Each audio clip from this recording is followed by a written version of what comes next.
Alors, si vous êtes un employé, vous avez des collaborateurs et ces collaborateurs, vous ne les avez pas choisis du tout. Alors, soit vous vous adaptez et donc vous travaillez en bonne intelligence avec eux, ou bien si vous ne supportez pas du tout leur présence, la seule solution qu'on peut vous proposer, 90% de chances, c'est de démissionner. D'accord?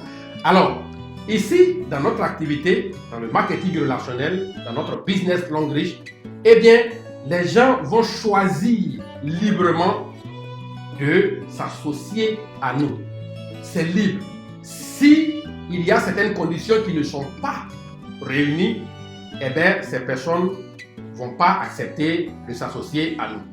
Alors, il y a 3 conditions qui peuvent améliorer vos chances, qui peuvent vous permettre de sortir du lot et faire en sorte que la plupart, ou sinon la quasi-totalité des gens à qui vous allez parler vont avoir au moins envie de vous écouter, vont avoir au moins envie de s'associer à vous. Alors, c'est quoi ces conditions? Eh bien, les 3 conditions pour une libre collaboration. Première condition, c'est ces personnes doivent vous connaître.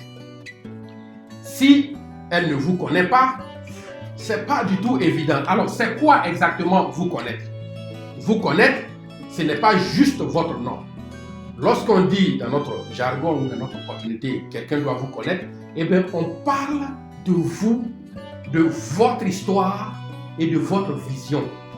C'est là que votre histoire, votre pourquoi vient jouer aussi un rôle très important. Donc, vous connaître, par exemple, moi, vous me connaissez. Si nous sommes partenaires aujourd'hui, Longrich, si vous avez écouté cette formation depuis le début, vous savez mon histoire. Vous savez depuis l'enfance ce que j'ai vécu. Vous savez pourquoi j'ai choisi le marketing relationnel et pourquoi je ne vais pas lâcher le marketing relationnel. Pourquoi j'ai une idée de bâtir, de construire un réseau immense qui va faire en sorte que je ne manque plus jamais de ressources pour ma famille, pour moi, etc. Vous le savez déjà. D'accord? Ensuite, vous connaître, ce n'est pas juste qui vous êtes, votre histoire, c'est votre vision. Donc, votre vision, par exemple, ma vision, c'est que je ne souhaiterais pas, et d'ici 2020, d'ici 2025, je veux pouvoir donner la possibilité à plusieurs parents, d'accord, de pouvoir continuer de nourrir correctement, de mettre leurs enfants à l'école, même si leur emploi ne donnait plus. Ça, c'est ma vision. Créer des personnes indépendantes financièrement qui va faire que, même en temps de crise, leurs enfants ne souffrent pas. Pourquoi? C'est lié à mon histoire. C'est parce que lorsque j'étais petit, on a eu une situation de crise dans ma famille et ça a impacté, d'accord, négativement ma famille, ça a impacté négativement notre famille. Aujourd'hui, c'est pas tout le monde qui a eu la chance de reprendre les cours et ça a été vraiment compliqué pour notre famille. Donc, quand je m'approche de mes amis, quand je m'approche des personnes et que je leur propose l'activité, c'est ce que je vois et c'est ce que je veux qu'ils voient. Tac. Donc ça, c'est vous connaître. Ce n'est pas juste votre nom. Bonjour, je m'appelle tant et vous pensez que c'est fini. Non. Vous devez trouver, d'accord, le moyen de dire votre histoire, d'accord, de vous faire connaître, de dire votre histoire, vous et votre vision. Ensuite, deuxième élément, les personnes collaborent avec vous librement s'ils vous apprécient. Si on ne vous apprécie pas, c'est déjà peine perdue, c'est basta, c'est fini, d'accord? On doit vous apprécier. Ils doivent vous apprécier pour décider de vous suivre. Ils doivent vous apprécier pour décider de se laisser influencer par vous. Parce que vous le vouliez ou non, ben écoute, vous influencez les gens. Et donc, ils doivent choisir si vous êtes le type de personne, d'accord, qu'il aimerait accepter de se faire influencer par. C'est bon? Donc, ils vous apprécient. Eh bien, pourquoi on vous apprécie? On va vous donner peut-être 3 pistes, 3 éléments. Soyez souriant. D'accord? Quelqu'un qui est tout le temps fâché, avec le visage très plissé, tout le temps froissé. Ah oui, je suis un chef, on doit me respecter. On doit pouvoir me donner ma place de chef. Si tu souris trop avec les gens, ils ne vont pas te respecter. Ouais, ça c'est vrai, mais de l'autre côté, l'emploi rémunéré peut-être. Mais sinon, chez nous, si vous stressez les gens, ils auront toujours tendance à vous éviter pour s'associer à des personnes de ressources qui sont plus agréables à vivre. D'accord? Ensuite, vous devez apprendre à écouter. D'accord? Écouter les autres. Écouter les autres, ce n'est pas se taire et puis laisser parler. La plupart du temps, quand on fait ça, eh bien, on est en pleine conversation et quand l'autre il prend la parole et on est là, on attend, on est impatient, mais écoute, il faut te taire pour que je commence à placer déjà mon speech de vente.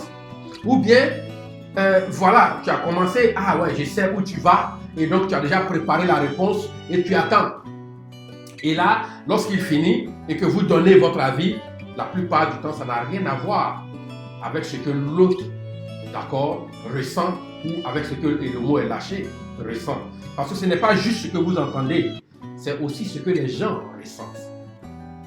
D'accord? C'est ce que les gens ressentent. Donc, si vous n'apprenez pas à écouter, vous n'allez pas comprendre ce que les gens ressentent. Et si vous ne savez pas ce que les gens ressentent, vous ne pourrez jamais, d'accord, les convaincre de vous suivre. Donc, il faut apprendre à écouter. Je prends un exemple. On a deux distributeurs, distributeur A et distributeur B. Distributeur A et distributeur B vont communiquer avec vous, d'accord? Donc aujourd'hui, vous êtes le prospect. Et puis, distributeur A arrive, il vous parle de son opportunité et vous lui dites, ah ouais, mais c'est génial, mais votre opportunité arrive un peu en retard parce que là, je suis prêt à me lancer dans un business de ferme, d'accord? Je veux élever des poulets. Alors le distributeur A dit, mais apparemment, tu ne m'as pas entendu. Je suis en train de te parler des millions.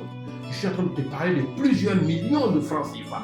Et toi, tu me sors, d'accord, quelque chose comme des poulets. Mais qu'est-ce que les poulets vont t'apporter dans ta vie? Moi, je t'apporte l'opportunité des rêves qui va changer ta vie. Et blablabla, blablabla. Et qu'est-ce que vous avez réussi à faire? Vous avez réussi à opposer les émotions de cette personne à vous. D'accord? Alors, il y a un dicton qui dit qu'il est plus facile, d'accord, il est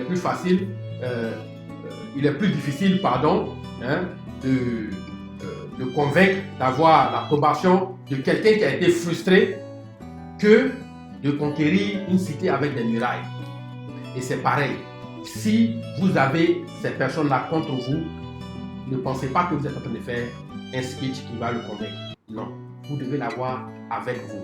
Et donc, ici, l'opportunité étant lancée et que A a déjà donné son avis, écoute, ton poulailler c'est n'importe quoi, je te présente quelque chose de mieux, pourquoi tu ne veux pas saisir mon opportunité? Alors, distributeur B, il arrive vers vous, vous êtes le prospect, et il dit, ben, écoute, depuis combien de temps est-ce que tu as planifié ça, faire une ferme? Et là, il est très content parce qu'on écoute. D'accord? Écouter, c'est aussi poser des questions. Et donc, nous, c'est depuis l'enfance. Et à mon papa qui a fait le poulailler. Et là, à la maison, on avait du poulet à tout moment. Et vous voyez que cette personne n'est pas en train de faire un poulailler pour devenir milliardaire. Elle est en train de faire un poulailler pour perpétuer une tradition qui lui coûte cher. Son papa a fait, c'était beau, c'était intéressant. Et il veut dupliquer. Vous comprenez déjà où on en vient. Alors donc là, le distributeur me poursuit et déjà, est-ce que tu as un mentor? Il dit, bah, attention, un mentor dans une question de poulailler, je ne comprends pas du tout. Mais si, tu as besoin d'un mentor, mon ami, dans n'importe quel domaine, tu as besoin de quelqu'un qui t'a dévancé, qui a peut-être même fait des erreurs qui vont t'éviter et peut-être qui va te permettre aussi de comprendre les autres erreurs que tu ne peux pas éviter. Parce que là, si tu n'es pas du tout préparé et que quelque chose comme par exemple un matin tu te lèves, il y a une dizaine de poulets, voire une centaine de poulets qui sont morts, ben, tu risques d'être tellement abattu que tu vas tout abandonner. Il suffit par exemple d'avoir un coup de fil de ton mentor qui va te dire non, laisse tomber, le mois prochain, ça va aller, tu vas voir. Essaie de voir aussi, corrige un peu la personne qui donne l'eau, qui donne les aliments, est-ce que la personne, quel type d'hygiène est-ce que la personne observe, etc. Donc vous comprenez que le mentor est très important. Alors trouve-toi quelqu'un qui a déjà réussi, dans le domaine des fermes et qui pourra te donner des conseils. Et s'il te plaît, pardon, ne prends pas quelqu'un qui a échoué. Parce que tout ce qu'il peut faire, c'est de t'aider toi aussi à échouer. D'accord? Prends quelqu'un qui a réussi. Quelqu'un qui a réussi ne veut pas dire que c'est quelqu'un qui n'a jamais rencontré des difficultés. C'est quelqu'un qui en a rencontré tellement, mais qui a su les résoudre, qui a su les surpasser jusqu'à ce qu'il réussisse. Et encore une autre question. À qui est-ce que tu vas vendre tes poulets? Tu as déjà une idée? Et là, il dit, mais attends, je ne sais même pas comment commencer les poulaillers. Tu me dis de penser déjà à comment je vais vendre. Ah oui, si, c'est très important. Alors voici mon idée par exemple. Si déjà, essaie de te connecter, contacte des gens qui ont des fermes, qui font déjà du poulet, prends leur poulet à un prix X et puis vends-les à un prix Y. D'accord? Et puis, comme ça, par exemple, tu vois les femmes qui vendent les poulets au bord de la route, tu vas voir les hommes également qui vendent des poulets, qui font des restaurants et tout. Et là, tu trouves déjà ta clientèle. Donc, ce petit business-là va commencer à te donner des ressources, va commencer déjà même à financer d'une certaine façon, ne serait-ce que même le transport pour t'occuper de ton propre poulailler. Et devine quoi? Lorsque tes poulets sont prêts, qui est-ce qui va les acheter? Alors donc, on peut aller comme ça de question en question, mais vous devez maintenant choisir. Vous êtes le prospect, d'accord? Distributeur A ou distributeur B? Mais la plupart des temps choisissent distributeur B. Pourquoi? Parce que distributeur B, il a été à l'écoute. Distributeur B, il a été patient. Distributeur B, il a donné des conseils. Il s'est montré une personne ressource. D'accord? Et c'est ce que vous devez être. Ensuite, pour être apprécié, d'accord, il faut, d'accord, souriant, il faut apprendre à écouter et puis il faut apprendre à valoriser les autres.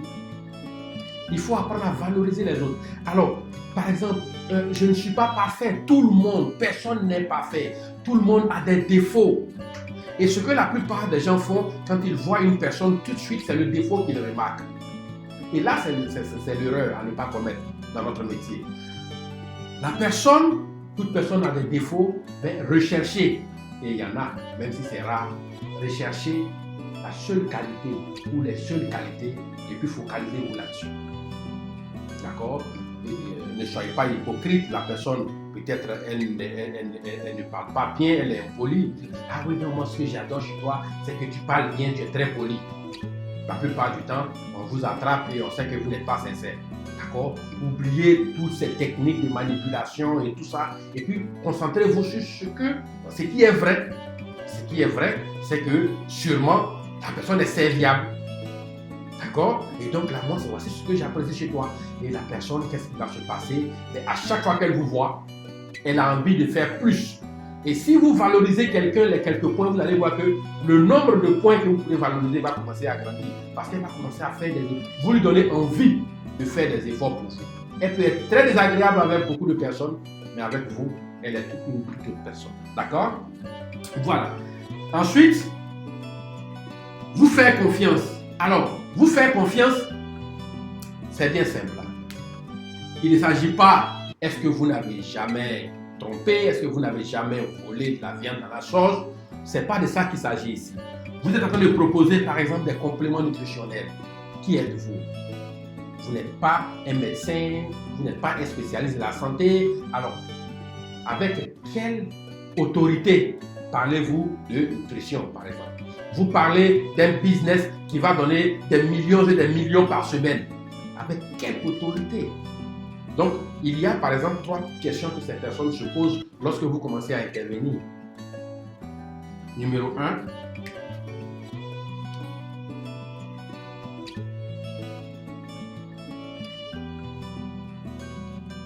Est-ce que vous savez où vous allez? Ça c'est 1. Petit 2. Est-ce que vous savez comment y aller?